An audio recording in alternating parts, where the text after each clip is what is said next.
This is David Holt, IV consultant. Today's subject, as you can see, is JCAHO, the Joint Commissions for the Accreditation of Healthcare Facilities, that is hospitals and I believe skilled nursing facilities. Everybody gets scared when we see them. I've been nursing 25 years in the US and I've yet to do a med pass with anybody, and I don't think I've ever had a question asked of me. Perhaps I just look too efficient sat at the desk doing my charge nursing work. Anyway, JCAHO purportedly comes in, and included in their tests should be whether or not we are giving medications efficiently and fully. They will join a licensed nurse during their med pass, watch 2 or 3 meds being given, and give a pass-fail and some notes upon what it is we are doing wrong. The classic 5 or 6 rights of giving a patient, which of course in terms of IV antibiotics will include, are we giving the full dose of IV antibiotics? Oh, but wait, JCAHO doesn't check that. They don't know how to, because as my other videos show, 93% of RNs are utterly clueless about how to give a full dose of IV antibiotics. Over 9 out of 10 nurses will leave the IV tubing full of antibiotics, and no doubt 9 out of 10 JCAHO workers will not know the difference between a nurse giving a full dose and a half dose of IV antibiotics. So you're in luck, hospital and skilled nursing facility workers. It's extremely unlikely that they will catch you.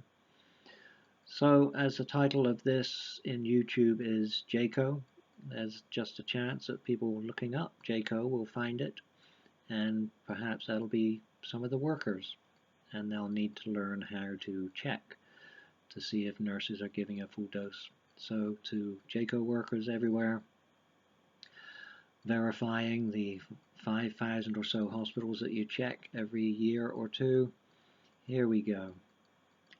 If the nurse hangs a 50cc bag of IV antibiotics, please make sure that they program the volume to be infused for at least 80 cc's.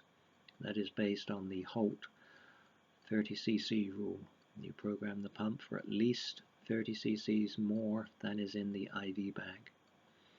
This should ensure, when using a 2 IV tubing setup, that the patient gets the entire dose. Now, as a bona fide JCAHO employee with no need to get to the next patient to do anything such as repositioning, you can stay with that patient and make sure that he or she gets the entire dose of antibiotics. If you've got a 250cc bag being hung by the nurse that you are watching, the nurse should use some version of Holt's IV rule number 2, which will give them a total of somewhere around 320 cc's to program into the IV pump. So please, JCAHO nurse, JCAHO checker, JCAHO pharmacist, check that the nurses are doing it correctly and write them up accordingly, because the next time I check on Google to find some research on what it is you've been doing for our hospitals and SNFs, I truly would like to find an article or two where you've slapped a nursing facility on the wrist for not doing it correctly. I know they are not, but apparently you guys don't.